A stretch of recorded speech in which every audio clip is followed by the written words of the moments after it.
আসসালামু আলাইকুম ওয়া রাহমাতুল্লাহি ওয়া বারাকাতুহু।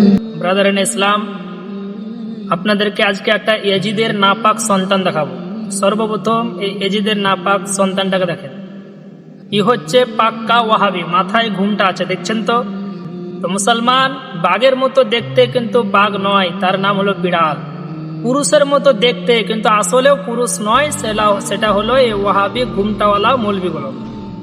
আপনার মুসলমান মাথায় ঘুমটা দিয়েছে, এরা বউ বাচ্চা কাচ্চা ছেড়ে থেকে যাবে, কিন্তু যদি ঘুমটা না দেয় তো মাইকের সামনে আসবে না। মানে ঘুমটা হচ্ছে এদের কাছে ফরজ, আরে ঘুমটা মাথায় দেওয়া এটা হচ্ছে নিকৃষ্ট বেদাত। মুসলমান আপনার এই ঘুমটা দেওয়া কার তরিকা? তো সহি বুখারী শরীফ হাদিস নাম্বার 4208 উঠিয়ে দেখুন।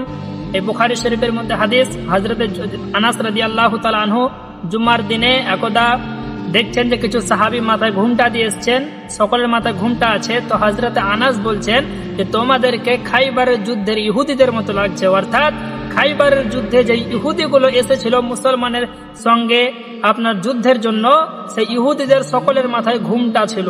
তো ঘুমটা দেওয়া ইহুদিদের তরিকা, আর আহলে হাদিস ও ইহুদি তাই ইহুদির তরিকা নিয়েছে।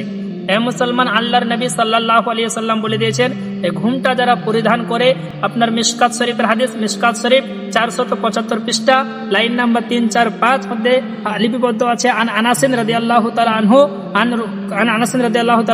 আন রাসূলিল্লাহি সাল্লাল্লাহু আলাইহি ওয়াসাল্লাম قال يتبع الدجال من يهود اصفهان 70 عليهم আতায়ালিসাতু।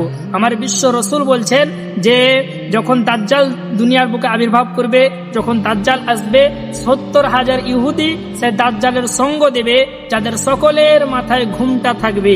তো দাজ্জাল আসবে, তো ইহুদি 70,000 সঙ্গ দিবে, সকলের মাথায় ঘুমটা থাকবে। সেই ঘুমটা আজকে বর্তমান আহলে হাদিসদের মাথায় পাওয়া যায়। তো এই ঘুমটাওয়ালা যত মৌলবি আছে, এই সমস্ত বেঈমান ওয়াহাবি থেকে নিজের ইমানকে বাঁচাবেন, কারণ সর্বপ্রথম দাজ্জালের সঙ্গী যদি কেউ দেয় ইহুদি এবং এই ওয়াহাবিরা দিবে। তাই মুসলমান এদের কাছ থেকে ইমান বাঁচাতে হবে। ওমা আলাইনা ইল্লাল বালাগ। আসসালামু আলাইকুম ওয়া রাহমাতুল্লাহি ওয়া বারাকাতুহু।